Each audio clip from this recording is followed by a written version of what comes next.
जिल्ह्यातील कल्याणमधील ऐतिहासिक दुर्गाडी किल्ल्यावर बकरी ईदच्या पार्श्वभूमीवर पुन्हा एकदा धार्मिक आणि राजकीय वातावरण प्रचंड तापल्याचे चित्र पाहायला मिळत आहे। जिल्हा प्रशासनाने ईदच्या दिवशी दुर्गाडी देवी मंदिरात हिंदू भाविकांच्या प्रवेशावर अचानक निर्बंध घातल्यामुळे या वादाला तोंड फुटले आहे।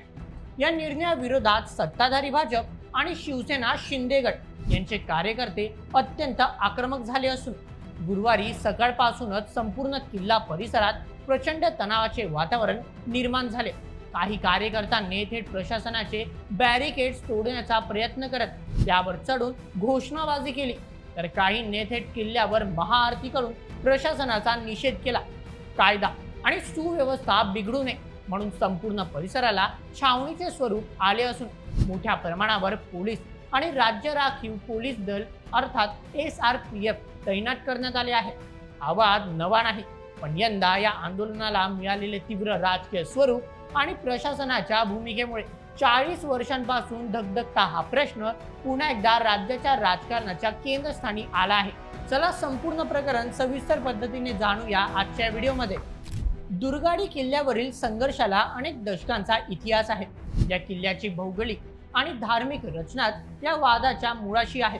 दुर्गाडी किल्ल्याच्या वरच्या भागामध्ये ऐतिहासिक दुर्गा देवीचे मंदिर आहे, जिथे वर्षानुवर्षे हिंदू भाविक दर्शनासाठी येतात। याच किल्ल्याच्या पायथ्याशी एक ईदगाह अर्थात मुस्लिम समाज जिथे नमाज पठण करतो ती जागा आहे।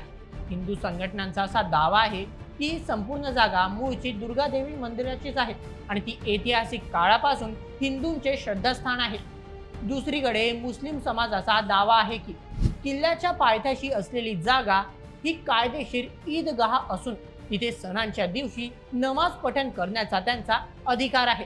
हा संपूर्ण भूखंड आणि धार्मिक अधिकारांचा वाद सध्या न्यायालयात प्रलंबित आहे। मात्र जोपर्यंत न्यायालयाचा अंतिम निकाल येत नाही तोपर्यंत दरवर्षी बकरी ईदच्या काळात येथे कायदा सुव्यवस्थेचा मोठा प्रश्न निर्माण होतो। दुर्गाडी किल्ल्यावर बकरी ईदच्या दिवशी तणाव निर्माण होण्याची ही पहिलीच वेळ नाही। गेल्या 4 दशकांहून अधिक काळ हा परिसर संवेदनशील मानला जातो।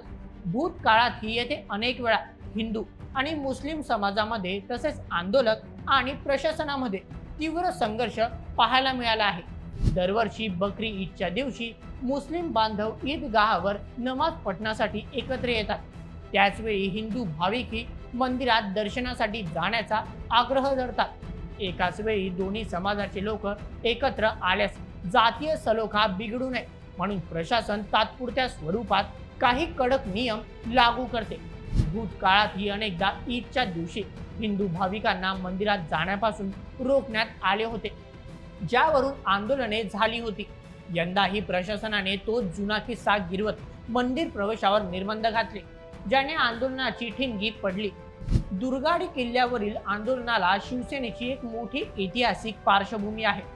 या आंदोलनाची सुरुवात थेट शिवसेना प्रमुख बाळासाहेब ठाकरे यांच्या विचारांची आणि ठाण्याचे दिवंगत जिल्हा प्रमुख आनंद दिघे यांच्याशी जोडलेली आहे। 1982 मध्ये जेव्हा या परिसरात असाच धार्मिक वाद निर्माण झाला होता, तेव्हा शिवसेना प्रमुख बाळासाहेब ठाकरे यांच्या आदेशानुसार धर्मवीर आनंद दिघे यांनी दुर्गाडी किल्ल्यावर घंटानाद आंदोलन सुरू केले होते। हिंदू भाविकांच्या हक्कासाठी आणि मंदिरात प्रवेश मिळवण्यासाठी दिघेंनी हजारो शिवसैनिकांसह हे आंदोलन पेटवले होते। तेव्हापासून म्हणजेच गेल्या 44 वर्षांपासून दरवर्षी बकरी ईदच्या दिवशी दुर्गाडी किल्ल्यावर घंटानाद करण्याची आणि महाआरती करण्याची परंपरा शिवसैनिकांनी कायम ठेवली आहे। आनंद दिघेंच्या निधनानंतरही ही परंपरा खंडित झालेली नाही। दरवर्षी या दिवशी शिवसैनिक प्रशासनाचे नियम मोडून किल्ल्यावर जाण्याचा प्रयत्न करतात आणि पोलीस त्यांना ताब्यात घेतात, असे चित्र दरवर्षी पाहायला मिळते। गेल्या काही वर्षातील इतिहास पाहिला तर शिवसेना 2 भागात विभागली गेल्यानंतर ठाकरे गट आणि शिंदे गट दोन्ही बाजूंचे शिवसैनिक आपापल्या पद्धतीने स्वतंत्रपणे हे आंदोलन करत होते। मात्र यंदा कल्याणातील या आंदोलनाला एक वेगळेच आणि अत्यंत महत्त्वाचे राजकीय वळण मिळाले आहे। यंदाच्या आंदोलनात केवळ शिवसेना शिंदे गट नाही तर त्यांच्यासोबत भारतीय जनता पक्षानेही अर्थात BJPनेही अधिकृतपणे आणि अत्यंत सक्रियपणे सहभाग घेतला आहे। सत्ताधारी महायुतीमधील हे 2 मोठे पक्ष कल्याणात प्रशासनाविरोधात एकत्र रस्त्यावर उतरल्याने राजकीय वर्तुळात याची जोरदार चर्चा सुरू झाली आहे. आंदोलनकर्त्यांनी थेट आरोप केला आहे की महायुतीचे सरकार असतानाही जिल्हा प्रशासन हिंदू भाविकांवर अन्याय करत आहे आणि वर्षानुवर्षे चालत आलेल्या मंदिर प्रवेशाच्या परंपरेला नख लावत आहे. भाजपच्या सहभागामुळे यंदा आंदोलकांची संख्या आणि त्यांचा आक्रमकपणा दुपट्टीने वाढलेला पाहायला मिळाला. हा वाद चिघळू नये म्हणून जिल्हा प्रशासनाने आधीच काही मार्गदर्शक तत्वे आणि आदेश जारी केले होते. चला ते पाहूया. सर्वप्रथम इस्लामी उपासनेवर मर्यादा.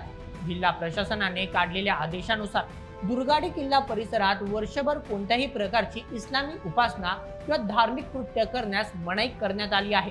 केवळ ईदच्या दिवशीच विशिष्ट अटींवर नमाज पठणाची मुभा दिली जाते. द्वितीय, तात्पुरते निर्बंध. नमाज पठणाच्या वेळी कोणतीही अनुचित घटना घडू नये म्हणून प्रशासनाने काही तासांसाठी हिंदू भाविकांना मंदिरात जाण्यास बंदी घातली होती. प्रशासनाचा हाच निर्णय आंदोलकांना मान्य नव्हता. गुरुवारी सकाळी आंदोलक बॅरिकेड्सवर चढले, घोषणाबाजी केली आणि तणाव वाढवला. परिस्थिती हाताबाहेर जाऊ नये म्हणून कल्याण पोलिसांनी संपूर्ण किल्ल्याला वेढा घातला आहे. स्थानिक पोलिसांच्या मदतीला राज्य राखीव पोलीस दलाच्या अर्थात SRPFच्या तुकड्या पाचारण करण्यात आल्या आहेत. येणाऱ्या जाणाऱ्या प्रत्येकाची कसून चौकशी केली जात असून सोशल मीडियावरील अफवांवरही पोलीस बारीक लक्ष ठेवून आहेत. मित्रांनो, कल्याणचा दुर्गाडी किल्ला हा केवळ एक ऐतिहासिक वास्तू नसून तो आता महाराष्ट्राच्या राजकारणातील आणि सामाजिक संवेदनशीलतेचा एक अत्यंत महत्त्वाचा भाग बनला आहे. गेल्या 40 वर्षांपासून हा संघर्ष असा सुरू आहे. दरवर्षी ईद येते, तणाव निर्माण होतो, आंदोलने होतात, प्रशासनाकडून तात्पुरते नियम लादले जातात आणि सण संपल्यानंतर परिस्थिती निवळते. मात्र या समस्येवर कायमस्वरूपी तोडगा निघण्यासाठी आता सर्वांचे लक्ष न्यायालयाच्या अंतिम निर्णयाकडे लागले आहे. जोपर्यंत न्यायालय या जागेच्या मालकी हक्काबाबत आणि धार्मिक अधिकारांबाबत अंतिम निकाल देत नाही, तोपर्यंत दरवर्षी बकरी ईदच्या काळात कल्याणकरांना आणि प्रशासनाला अशाच प्रकारे छावणीच्या सावटाखाली राहावे लागणार, हे मात्र नक्की. मित्रांनो, या संपूर्ण प्रकरणावर तुमचे काय मत? तुम्हाला काय वाटतं? फक्त ईदच्या दिवशी किल्ल्यावर नमाज पठण करणं योग्य आहे की नाही? तुमचे मत आम्हाला कमेंटमध्ये नक्की सांगा आणि अशाच व्हिडिओसाठी सबस्क्राईब करा बोल MH आपल्या यूट्यूब चॅनलला. धन्यवाद.